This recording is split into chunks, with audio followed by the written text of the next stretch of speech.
Former Prime Minister of Bangladesh, Sheikh Hasina, now stands accused of crimes against humanity by Bangladesh's International Crimes Tribunal. This is the very tribunal that she, in fact, revived to try the war criminals.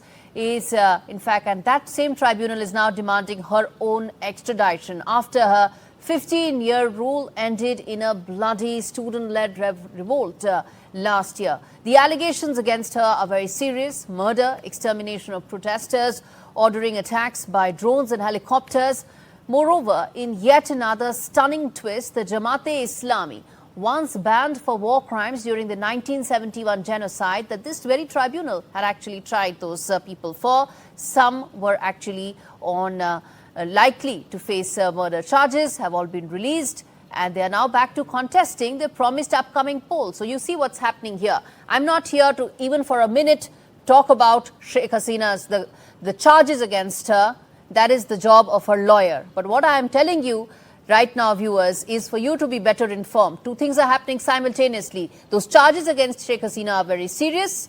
And then on the other hand, the charges that were leveled against Jamaat-e-Islami, which were the genocide charges during 1971, all of which have now been wiped out. Several of those people have walked free. Some of them had 1,300 murders and rapes against their name.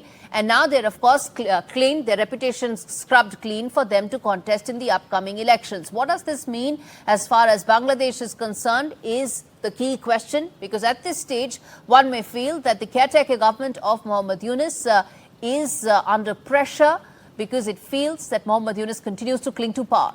And the final blow, of course, is that Bangladesh has unveiled new currency notes, doing away with without Bangabandhu Sheikh Mujibur Rahman's image, the father of nation. Critics call it symbolic ethnic whitewashing aimed at rewriting history and releasing fringe power brokers. From war crimes to political betrayal to economic erasure, Bangladesh's identity is under complete siege. Let me quickly now rope in my colleague Saurabh Gupta, who really gets all these details for us in greater detail to really understand how things are unfolding. Saurabh, I know you have your ear to the ground, how things are unfolding in Bangladesh. We're putting out for our viewers the charges against Sheikh Hasina, very serious. But as I said, the two things happening parallelly. While she's going to be tried for those serious charges, and it's the job of a lawyer to defend her, but it's our job to tell our viewers that parallelly, those accused of the genocide are all now being whitewashed, released, and ready to fight the upcoming elections. Absolutely. You know, there have been people who've been booked on terror charges, who were incarcerated on terror charges, who've been let out in the last few months. And that's something that's been the practice, at least over the last few months in Bangladesh.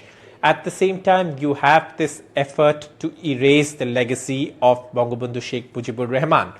And therein comes in the question of what legacy is trying to be erased. Now, the Jamaat-e-Islami, which had its registration given back to it, now is set to contest elections once it gets registered with the Election Commission, which means that it can become a political entity. What does it stand for?